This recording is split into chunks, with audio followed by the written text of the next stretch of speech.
right, Zig coming in on the top. Today on the show, we have Stephen Bluhm, a singer-songwriter based out of New York, and he has a new album coming out called Out of the Nowhere Into the Here. And what's cool about this record is Stephen's first record, which was self-titled, was mostly electronic instruments, and in this record, it's traditional orchestra instruments. And it's a really interesting crossover from an electronic approach of songwriting to an orchestrated approach to songwriting. And what's also cool about this new release, Out of the Nowhere Into the Here, is Stephen's doing basically a double release of it. One, where it's the full song with the vocals, and the second one being just the instrumentation.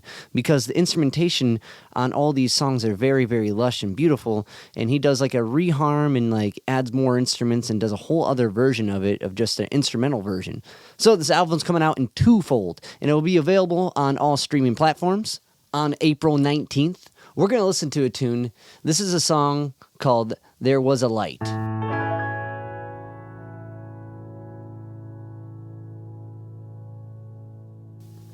There Was a Light. The album is Out of the Nowhere Into the Here. The artist, Stephen Bluhm. And we dive deeper into the song in particular, and it's a really moving story, Stephen's journey with this song. And I think one that's not easy for people to talk about, and I think it was really cool that he shared his journey with that. And that will be in the conversation. Before we move on, Stephen is having an album release show April 25th in Hudson Valley at the Avalon Lounge. So if you're anywhere near the Avalon Lounge on April 25th, make your way there. It's going to be a good one. Lastly, if you can like, rate, review, subscribe to the podcast and any of the podcast platforms, it helps me keep talking to cool guests like Stephen and sharing his insight with you. Now, without further ado, here's my conversation with Stephen. Oh man, the album is excellent. It's a very, very well done record. And the kind of to jump into it, my first question I have about it. Your last record being electronic and kind of writing music in that sense for those instruments, did you find there was a carryover from going from a writing for like an electronic record to orchestra kind of based instrumentation, or was it completely different? Yeah, good question. Thanks a lot, and thanks for the kind comment on the record. And I'm really glad to be on Zig of the Gig. Yeah, thanks. That's a good question. There's definitely a carryover. The way I arranged for the orchestral instruments was actually just on my synthesizer. And for your audience, I recorded into Ableton. I just played all the parts manually, but used MIDI and then assigned the MIDI file so I could hear the parts played back on the computer by any instrument. And then I had sheet music made from the MIDI and then given to these instruments. But it was really a lot like doing the synthesizers, and I'd been doing the synthesizers so long. It was kind of the same process. It's just instead of assigning a part to a bass synthesizer, I would give it to a double bass or a cello, and so on. There are a lot of other little things you have to watch out for, like I ran into things like the oboe part on the MIDI goes lower than an oboe can play, so I had to get an English horn, which just goes a little bit lower, which is kind of the same instrument, just a slightly bigger and lower. And then a cello part, the little instrumental bit in the middle of any little thing, that's really easy to play on the keyboard, but it's not easy to play at all on the cello. And it was really, really interesting to watch the cellist Jordan Gunn figure it out on the spot. But I had a lot of really fantastic players come. Jordan was from the Orchestra Now, which is Bard College's in the Hudson Valley. It's a great music school. They're a postgraduate orchestra. So she was really fantastic. And she just, we do hard stuff all the time. It's just difficult to sight read. But yeah, it was kind of the same, really. It's just, I just wanted to play with these different timbres and actually work with real people and have the sound of air on the record. Well, I definitely think you got that. And it's interesting too, the kind of hear from what's your main? Is your main guitar or piano? I'd say guitar, and Okay. I'm picking up more and more piano. I did play the piano on the album. I wrote almost all the songs on the guitar and then transfer them to the piano. Okay. So when like so you started writing on guitar and guitar like from my understanding with my journey with guitar cuz guitar is also my main um is very the opposite of kind of classical music welcoming. You know what I mean? Like when you read guitar music, it's kind of all over the place. It's not like when you read music for piano where it kind of just makes sense. Guitar, you're Hmm. like, which E am I starting with here? Which one will Hmm. best fit? You know what I mean? Like, which one's gonna Hmm. best fit the phrase like 4 bars down? And like, so it's a different like at least for me a different headspace to do those two types of that type of music on guitar, and like, so they kind of come from that is a really interesting background to be composing like you are. So when you're working with like I mean, are you close with these musicians you brought in? Did you know them, or did you just kind of hire them for this record? Um, for the most part, just hire them for their record. Okay, because it's really interesting when like you hear like a kind of a classical musician's journey and like how they kind of like are fighting these like sight reading battles. You know what I mean? Hmm. And like and, for someone who's composing like how you did on a keyboard, which is completely different than like how a cellist would play. And it's like, man, Hmm. these guys are so good. Like, Yeah. Well, I was really blessed to, I live in the Hudson Valley. I'm really blessed to have Bard College down the road for all the musicians that I couldn't find, in the hills here. Not everybody plays the English horn, but there are a lot of players at Bard who play French horn and English horn and everything. Now, I guess opposed to or before like writing for this, were you kind of aware of some of those like orchestra instrument limitations, or was this a learning process when you'd bring in someone and they couldn't do it? I'd say a mix. Fortunately, we caught a lot of that stuff in the sheet music. I gave it to one of my collaborators, Andrew Stein's father, who professionally takes MIDI and puts them into sheet music. He's a orchestra high school teacher, so very well experienced, and he corrected me on a few things, like, "Oh, you don't want the E flat clarinet. That's not that's like an oddball instrument, kind of a novelty. You want the B flat clarinet, dude. you know, things like that." Um, yeah, but and I guess I had just assumed more often that the keyboard oboe sound would be what the oboe can play. Yeah. Right, right.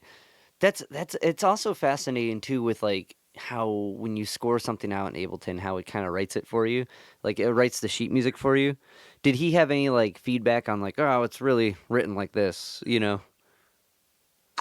I didn't really use like sheet music in Ableton specifically. It was just the MIDI files. I didn't look at the sheet music, but because I was playing the parts by hand, they weren't really ever quantized into a neat, readable sheet music. That was kind of his job.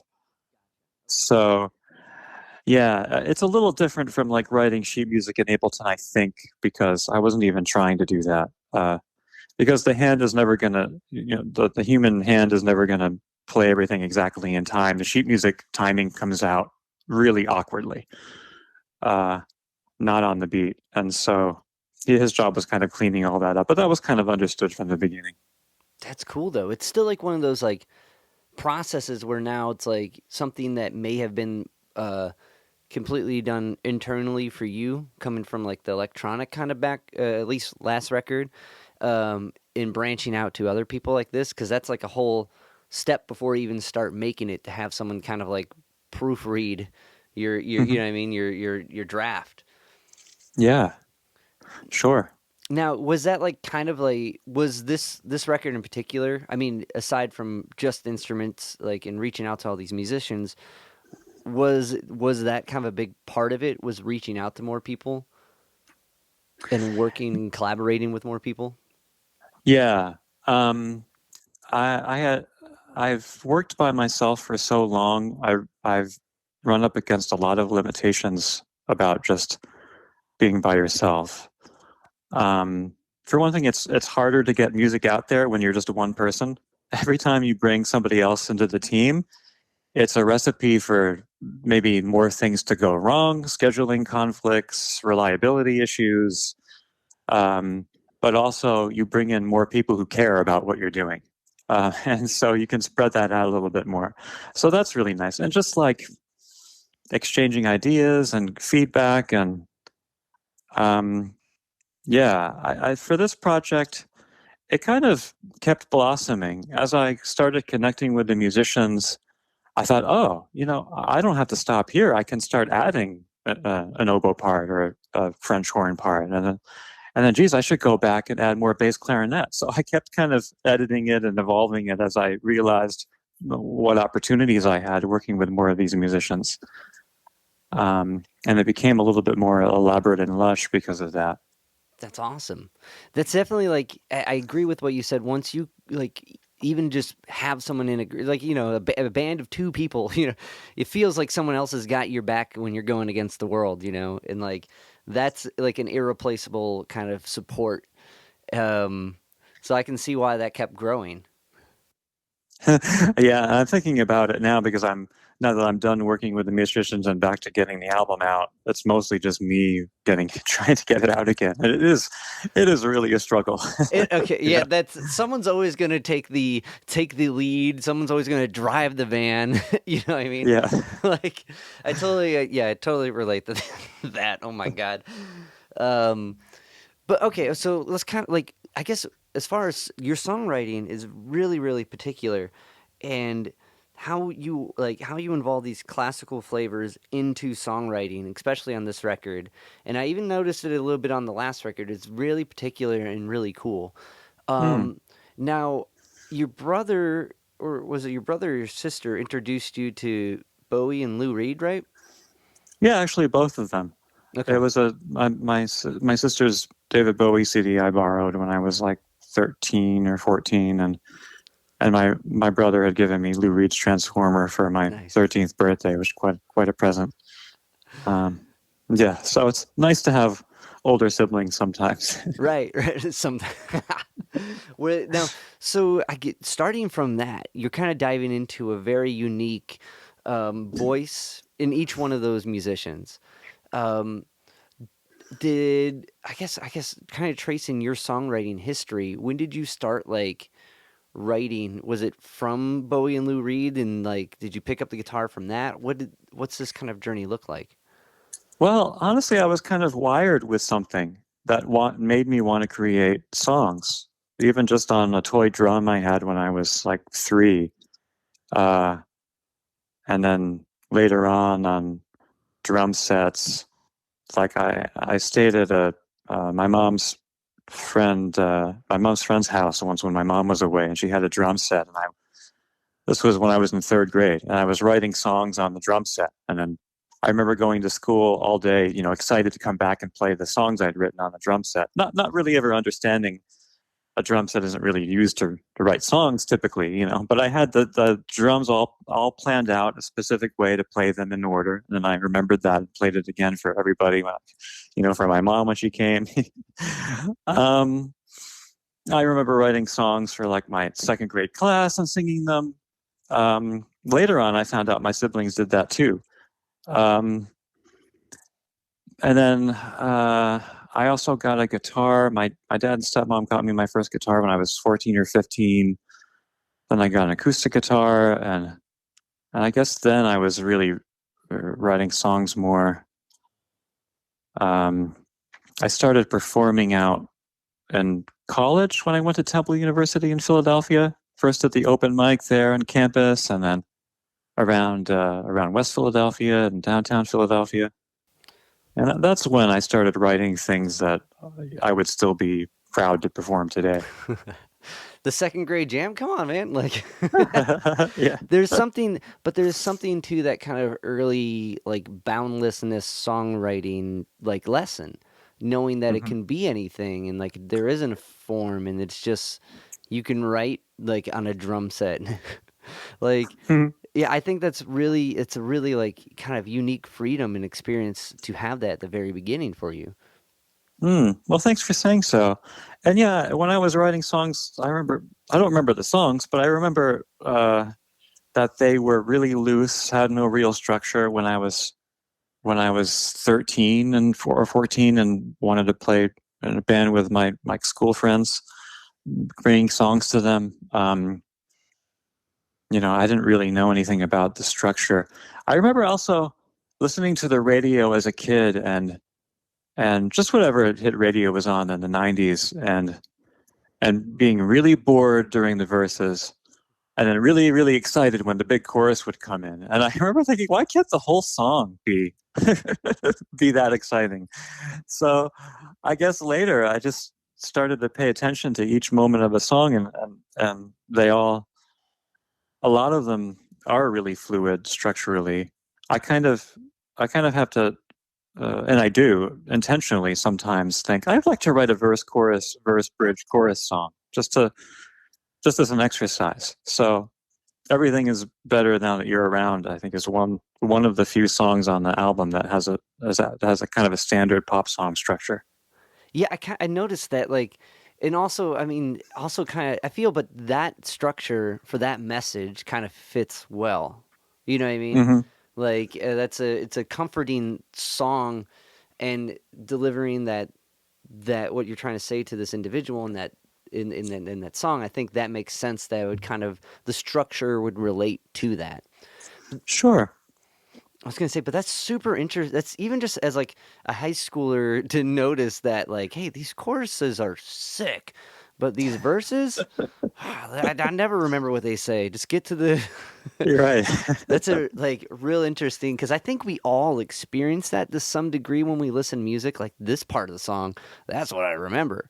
You know what I mean? Like there's more Mhm. production clearly involved in a chorus, and like but it's one thing to just to sub like consciously absorb that and then to kind of notice that because with I guess when I Yeah. relate it to my songwriting journey, I didn't really start noticing that until later, until I started trying to record stuff. Like I felt it, but I couldn't really tell you what was going on.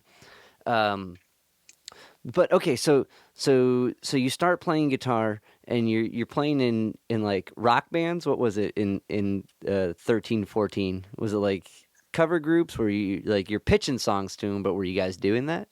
Oh, I would say like sing a band or a group is a huge overstatement. Okay, It was okay. just like meeting with a couple kids a couple times, and I don't think anything ever really happened with Okay.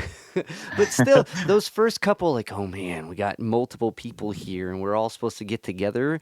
You know what I mean? Like, it's kind of like, unless you're like, were you a band kid? Were you in band in school or choir? For a while. Yeah, let's see, I took violin lessons for a little while in fifth grade, but that was kind of on my own. I remember writing songs on the violin too.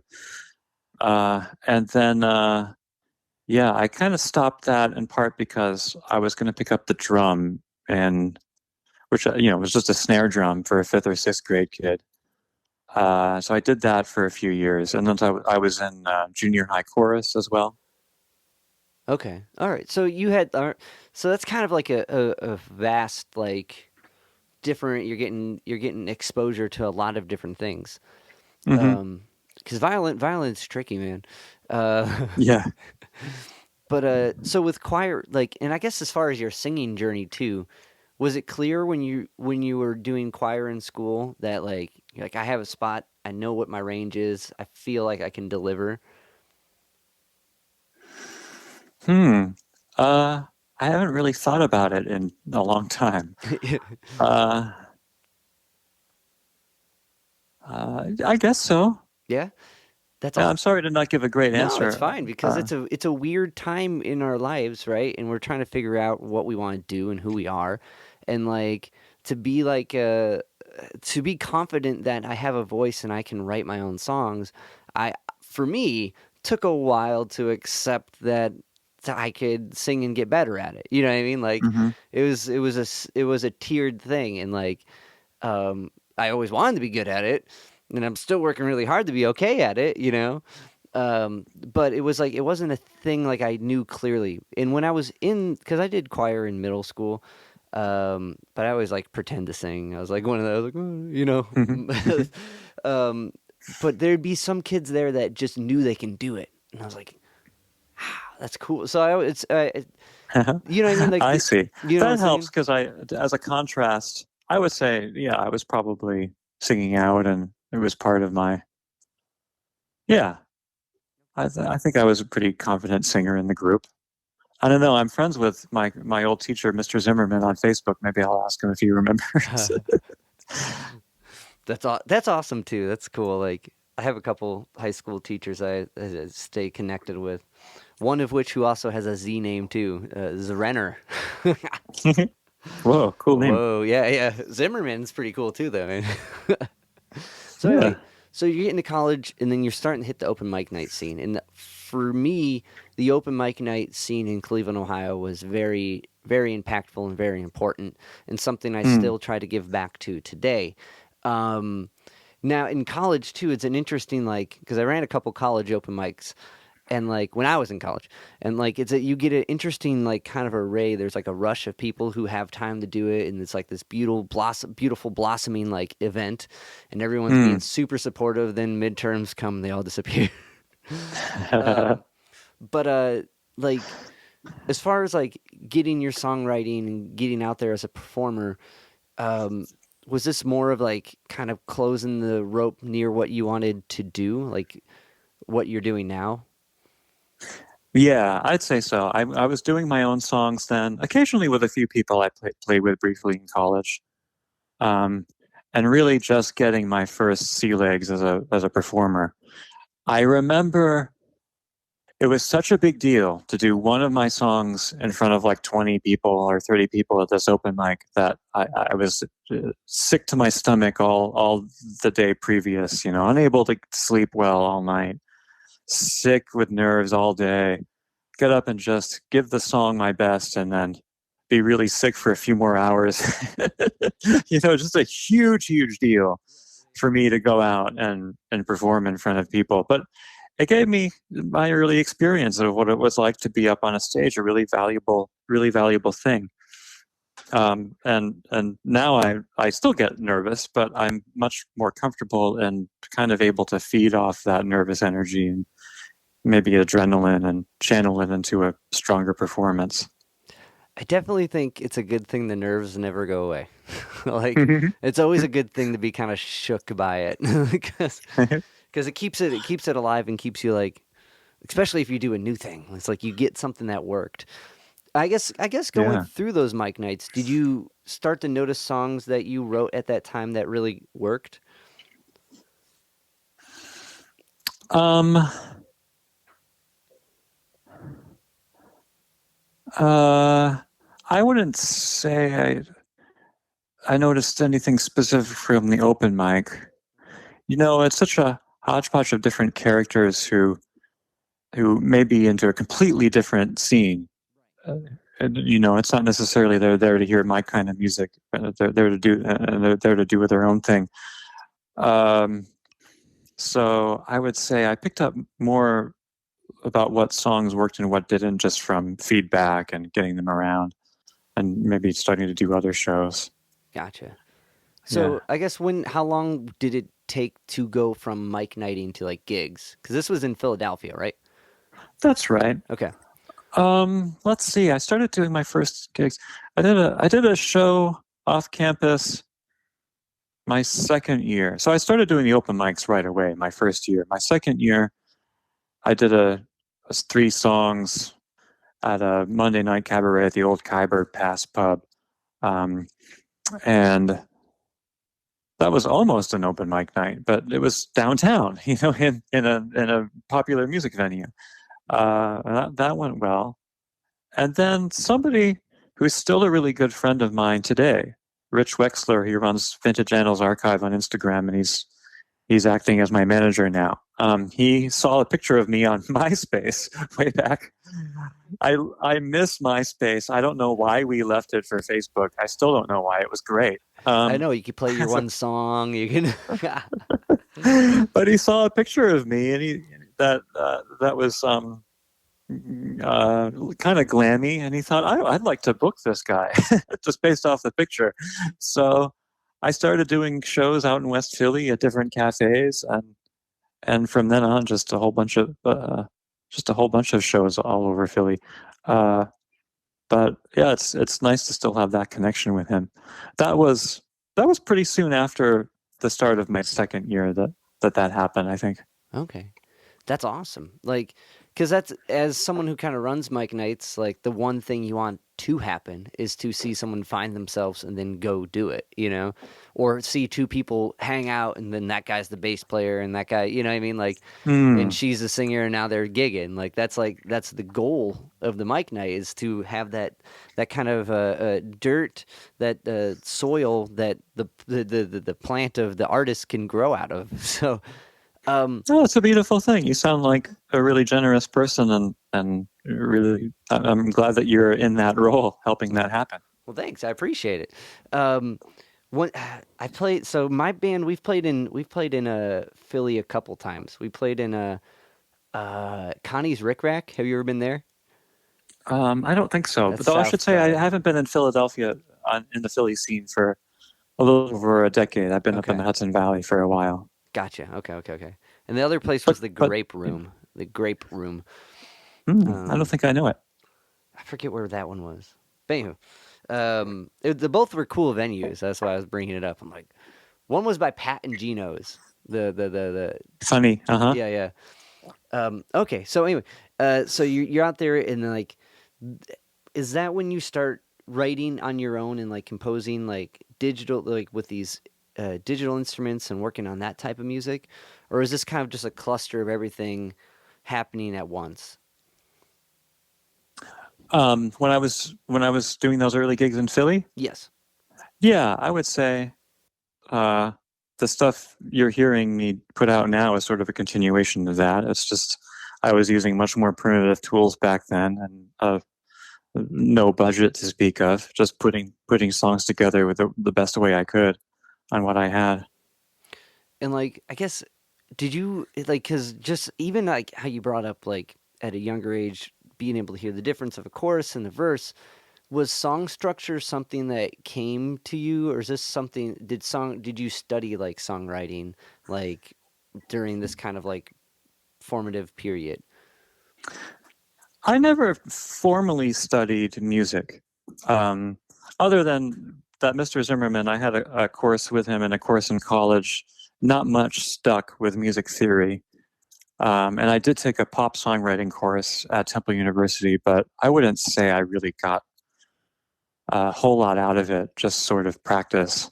I think most of what I've learned has been through discussing music with and listening to music from my older brother Nate, and just from listening to a lot of music and reading and listening to interviews with musicians I admire and just picking things up.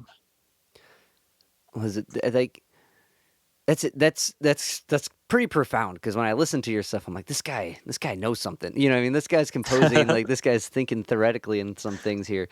Um, Well, thanks. like Yeah, my tip is just to listen to a shit ton of Burt Bacharach. there we go. All right. I was gonna say, who's your brother? Who's Nate showing you? Like, after you start off with Bowie and, or no, he gave you Lou Reed. After you start off with Lou Reed, where does that grow?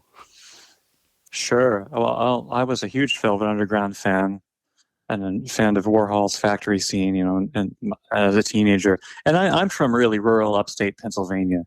There was just there was just nothing around. These other worlds were just like a dream thing going on somewhere else. And when I came of age, that these scenes, New York City was no longer attainable. Wasn't a place you could afford to live in.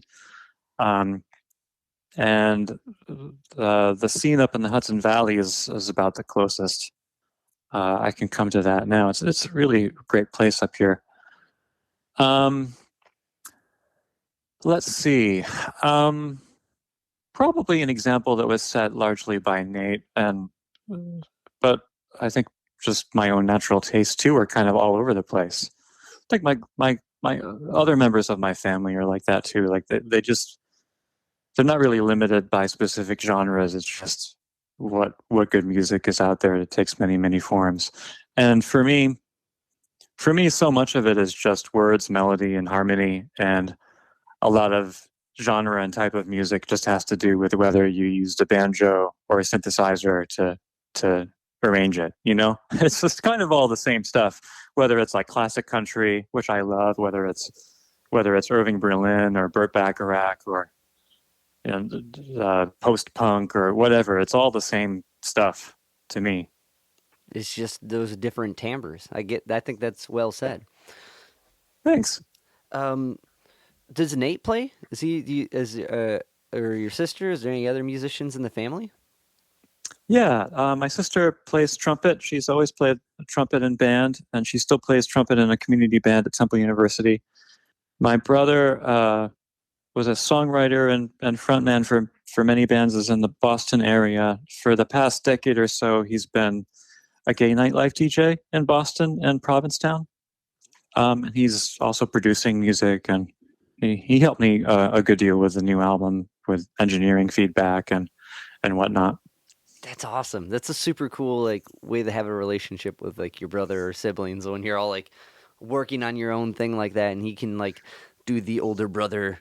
You need to raise the mids or whatever. You know what I mean? Like whatever you would. You know what I mean? Like Yeah, it was that's pretty much what it was like. He was and my album was missing a lot of low ends, so he was like, "You need to raise the low end." Yeah. well, that's I guess that's got to be kind of hard to mix low end in like an orchestra kind of based instrumentation compared to like digital like like with a bass synth what you're cranking, you know what I mean, like Mhm. I gotta imagine with this ensemble the bass is kind of coming from multiple instruments, right? Well, that's true, and I might be odd in that there's not a lot of bass on the album. Like the double bass is only on 4 songs. The cello doesn't go as low as the double bass, of course. The cello is not on every song either. But yeah, a lot of it is just a mix of the piano playing a little lower. Um, yeah, it's not really like there's just a bass playing at a certain frequency the whole time. So yeah, so I can I'd imagine that would be kind of hard to like turn up the bass on and you're like Yeah, and bass is notoriously hard to mix in a project studio. yeah. I just did this in my home studio, so Okay. Yeah, I get it's always hard. yeah, for sure. No, when you're doing it like you did, that's pretty incredible. This is all home studio made, man, because it sounds really, really good. It doesn't sound like that. Not that Thank you. there's Yeah. anything wrong with doing it in a home studio, but it definitely doesn't come off like that. Well, I knew that doing an album like this with all these musicians, there are about 11 different musicians playing on the record, about 12 to 15. I don't remember offhand. There's a lot of different like orchestral instruments playing, but they're not all playing at once. Their instruments are very sparse. Uh, And so to like go into a studio would be multiple days and paying people to sit around half the time. And it just was not going to be feasible, especially during this. This was 2021 when I recorded this. We in the early sessions we were still all wearing masks, so it just wasn't really possible to gather all these people around and do it all at once. So I recorded them one by one at home, and I upgraded my equipment instead of spending a lot of money on studio time. But it's just 3 microphones that are on the entire album. Um, and then I did get the album mastered by Peerless Mastering in Boston, Massachusetts, who are a pretty high end mastering studio. And I thought that'll be like a good way to compensate, to give it a great polish when it's all done. Yeah, masterings is like its own. That's very like there's already enough of a learning curve for what you did. You know what I mean? Like with mastering, that's a whole nother like niche learning curve that at least for me, I don't Mm. know. I know what it is and like the big picture of why you master, but how to do it, I would. I've always went to someone for that. So Sure. No, you're right. It's very different from mixing and involves different equipment, different skill set, for sure. did you? I guess okay. So kind of sit in both chairs here. Was it easy for you to step aside from the performance, your performance, and hear the piece. Because sometimes when you're recording, you kind of get tunnel vision with your performance. You're like, yeah, I said the word the weird. Hold on, let me do. You know what I mean? Like you start to tunnel into a thing, and to be able to do that, to just get your part right and step away and get the other parts where they need to be. Was that something that came easy to you? Probably none of it came easy. The whole thing was really, really tough. Uh, I would say, um, so if you're talking specifically about vocals, because I did do the piano and the guitar, those were, I had to do a lot of piano takes. Um, those were fairly easy. Doing the vocal is really a chore. But at that point, yeah. I mean, and that's the thing that most people are going to hear and most people are going to pay attention to at first. So it's also really important. Um, I'll say, I had really good feedback on that too from my friend Heidi and from Andrew Stein, who gave me a lot of feedback. Um, Andrew Stein is listed as a co-producer on the album, and he's a friend of mine and music teacher in the Hudson Valley. And it was really, really great to feel like I had a companion through this, because making music in an album, every little detail is a decision that you have to make, and this something this complex is just an unending, huge list of small decisions that can drive you a little nuts. So having somebody to say, like, is the tempo, what tempo should we use for this song? Or like, is this vocal take right? It's just like having these things, having somebody to help you out with that stuff so you're not all alone is really, really nice. So yeah, I also took a couple voice lessons with him as I started the process to get back into it. He was a big help with that. It's critical. It's critical to get out of your own head like that and just have someone be like, "Yeah, it's fine." You know what I mean? You know what I mean? That's so Yeah. at least for me. Let me say me. I should say I don't mean to say you, but like I find like I get way into like the weeds of especially with vocal stuff because exactly what you said. It's gonna be most of the time it's gonna be the thing that someone either flips the track or keeps going with it if it's acceptable or not to them. Um, but that's cool that you had this feedback, right? Yeah. I'll say it also helped that it took so long to make, and it's really important to put things away and come back to them later, because you do stop hearing things that otherwise would be pretty obvious. Like I have to work at singing on pitch, and I just don't hear, even in instruments sometimes, if things are way off pitch, because I'm just in the middle of it and hearing it all the time. It doesn't really stand out. But I put things away and come back to them later. I'm like, oh my gosh, how did I not notice that? That's true. It's so true. It's so true because you get so like you get that tunnel vision of what you're doing and like or what's So I 100% agree with what you're saying with that. Like a big chunk of my group's recording process is elongated in comparison to a lot of other acts that kind of go in and track in a couple days and then they're done. Um, I've been working with a guy and just kind of go in a little bit every week, Hmm. and then like maybe a year later it's all put together, but by the time that one's done, the next one's half started, and it's. I think it's a good like how you said, it's a good way to kind of set it aside, come back, be like, what was I thinking, and move on from Sure. that. And I guess the reason I really wanted to sketch out this kind of musical journey, um, so far is like a lot of this record is kind of like an ode to that, right? An ode to the musical journey. To your musical journey. Um, I wouldn't say consciously a ode to my own journey. Like, do you mean uh, my own life and creative process? And um, let's see. Well, there are certain things on the album that deal with the nature of creativity. And in fact, the title "Out of the Nowhere into the Here" is about the creative act, about how something suddenly appears that never existed before. Um, I don't know if I would say I was consciously referencing like my history in music.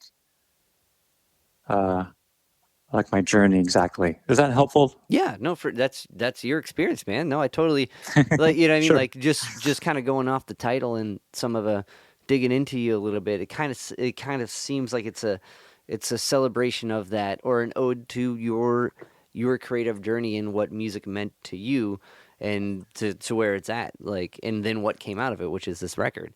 Um, Yes, I see what you mean. so that's at least that's kind of what I was taking. And like lyric, like because so much lyrically is like and these structures are all over the place, which keeps it really, really interesting. But lyrically, it's very like, at least it perceives as very vulnerable and very open with a lot of things. Hmm. Um, and like, I mean, it may not be, but as someone who's listening, that's how I'm interpreting it. So that's where I kind of that this kind of endeavor, this ode to like this how you even just like how you pointed out with the title. Here it is.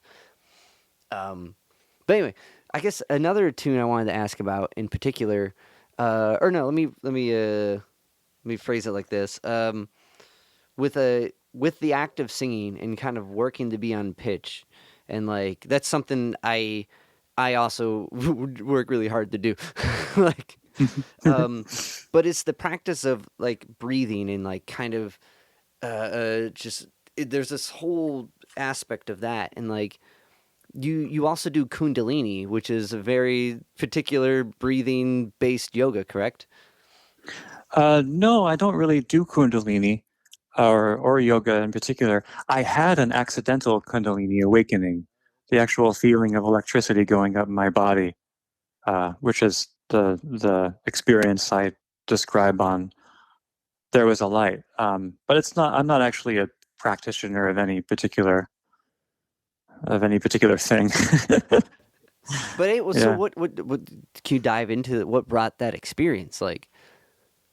Oh, well, I was going through a really exciting time in my music a while back, and I was awake in the middle of the night, kind of excited about what was going on, and I thinking about my life and why I'm a songwriter. And at some point, my mind centered on the strange feeling that probably you also can relate to, and many of your listeners can, of where an idea popped into your head that just didn't exist before, a melody, like. And as I thought about this, I felt these waves of electricity going up my torso, and then off as I started thinking about something else. And I noticed it, kind of filed it away. A few weeks later, something else was going on in my life that was really exciting, and I was awake again in the middle of the night. I thought, I wonder if I could make that happen again. So I thought about where those melody ideas come from, and again, I felt the waves of electricity going up my torso, and then off again as I thought about something else. And I definitely wondered what was going on. I mentioned it to my mom, who said, I think you're having a spiritual awakening. And then a friend of mine who said more specifically that it was a Kundalini awakening. And I didn't know what this stuff was. I'd heard of chakras, but I didn't really know anything about them. I really freaked out that I was having an apparent mystical, whether I was or wasn't, that's what I thought at the time. And I really, really freaked out about what this all meant about connecting with whatever this energy was just by thinking about where ideas. It's a pretty strange idea for a Westerner. Um, and I ended up having a massive panic attack. And my friends took me to the hospital to reset. And there I felt, I calmed down. I got up my first good night of sleep in a while. And I was awakened in the middle of the night by a light above me with what just felt like pure love coming down on me from this light. And then it was off, and it went back. It definitely wasn't a dream, but I remembered it in the morning very clearly. And yeah, so Jeez, man, that was that. wow, that's Um, intense. That's intense. But yeah, like it I was get very intense. like the morning after, like I gotta imagine like especially going through like a kind of severe kind of panic attack like that and like but that morning after that was there what was that like? Was that like Well, I was in a pretty rough state for a while. I didn't know where I was. It turned out I was in the psych ward. and they thought I had bipolar disorder, which it took me a long time, years afterward, to convince them that I did not have bipolar disorder. Um, so I was in the psych ward for about a week, and then shortly after that, I had to go back to work, and it's really, really hard to just go back to work at your computer job, typing on your computer as though that matters. Hey, I just got this gift from another dimension. Now I've got to like go back to work, and this is what's important. But I was traumatized by the whole thing. I mean, it took me a long time. I had to actually put music away for years because the experience dealt with creativity, and I just had to focus on dealing with trauma. And I'd be at work typing, and my mind would drift off to the light, and I'd realize I'd been staring off into space for a while, and I had to remind myself to keep working. So for a while, it was tough to keep my job. I was working at Etsy at the time. I worked at Etsy for 12 years until just this past December. They were very, very supportive. It was a great career, and I'm really glad I stuck around for so long. Yeah, but that was that. And at some point, I guess I had struggled with whether to make a song about it.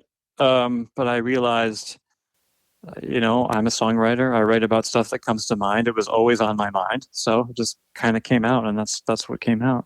Well, it's a beautiful tune, and like Thank you.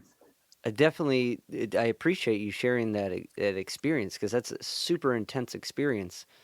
But I'm glad it's gotten you to where you are right now, and like Thanks. because like it's I gotta imagine all that struggle and all that to have a reprieve to it is super important and super a thing to acknowledge, and I'm trying to find my right word for it. But it's super important to acknowledge that all that led to this, which is good. Not even just Yeah, the I think project, so. but where you are.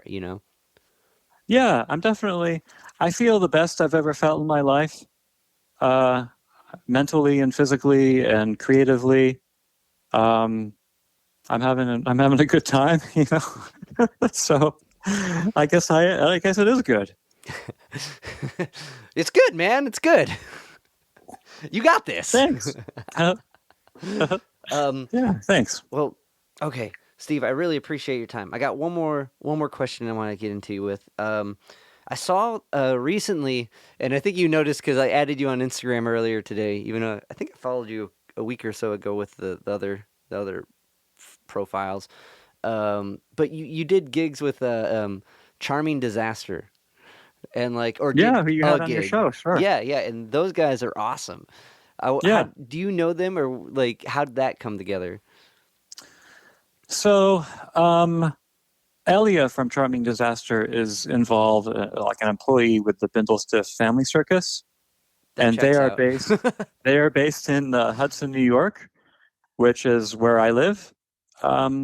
And I had Elia had played an open mic that I actually hosted an open mic myself at the now defunct Club Helsinki in Hudson, New York. And Elia had come and played there, so I remembered her.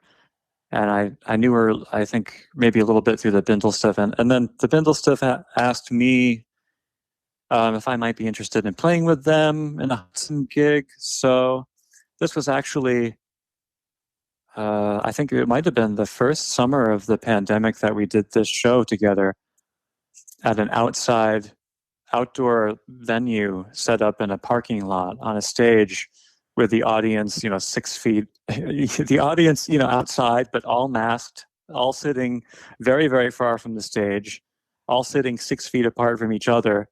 Just a weird way to perform, but it worked, and we did it. And we were glad to, I think, have a gig. I forget if that was that gig, or I did two shows like that. One with Brian Dewan, who's a local musician, a wonderful artist, songwriter, and one with Charming Disaster. But that's basically how it came together. And Elia's. I know Jeff too. Elia, they supported my Kickstarter, helped me make the album. They've given me a lot of advice, just just really sweet people as well as great musicians and songwriters. It warms me to see like even like the kind of like the open mic night host gene I have now, like to see like even people I've met via this podcast like mingling and supporting each other. That's so cool, man. Well, Steve, thank you so much for your time. Is there anything we didn't get to that you want to cover? Like anything to plug before we wrap it up? When will this air? Okay, so it's next week, like 2 weeks from now. Okay, so I'll say if anybody's listening and can come to the Hudson Valley, I'll be at Avalon Lounge April 25th in Catskill, New York for the big album release show. The full album comes out April 19th. And I'll be at Green Kill in Kingston, New York on Wednesday, May 22nd. That will be in person and streaming online, so anybody can see it. And I'm performing these days with a mix of orchestral musicians, about 5, to fill out the arrangements. And yeah, we've been putting on great shows here in the Hudson Valley. Looking forward to booking shows outside the region too. Awesome, very cool. And I forgot, there's also a whole instrumental version of this record that's coming out with the full song, with the full put together version. And that all comes out on the same time, right? That's correct. Yeah. The instrumental version of There Was a Light just came out a week or 2 ago, along with the vocal version as a single. So on that song, it's the same like instrumental bed as the vocal album. I take the vocal album off, and where the piano isn't playing the melody, I had an instrument playing the melody. And There Was a Light, because musically it's just the same thing repeating 5 times. I had a clarinet duet with a heckelphone, which is a rare instrument, a combination between a bassoon and an oboe. And the clarinet and heckelphone duet on it. And I wrote an extra, little duet just to make it a little bit more interesting for the listener. That's cool. The heckelphone. I've never heard of that. That sounds like a guy in the audience who's just like, "Hey, play Freebird. I'm the heckelphone." You know what I mean? It sounds like some dude's excuse to be a jerk. Like, that's so cool, man. Well, very cool. Well, Steve, thank you so much for chatting with me. I dearly appreciate your time, man. So, I appreciate you having me on. It's been a great chat, and I'll look forward to listening more to your podcast. I enjoyed the Charming Disaster one, as well as the one with John Doe I listened to just yesterday. It was fantastic. Oh, thanks, man. I appreciate that. Yeah, John Doe has been one of me and my bass players, like, X is one of our favorite bands, so that was super cool.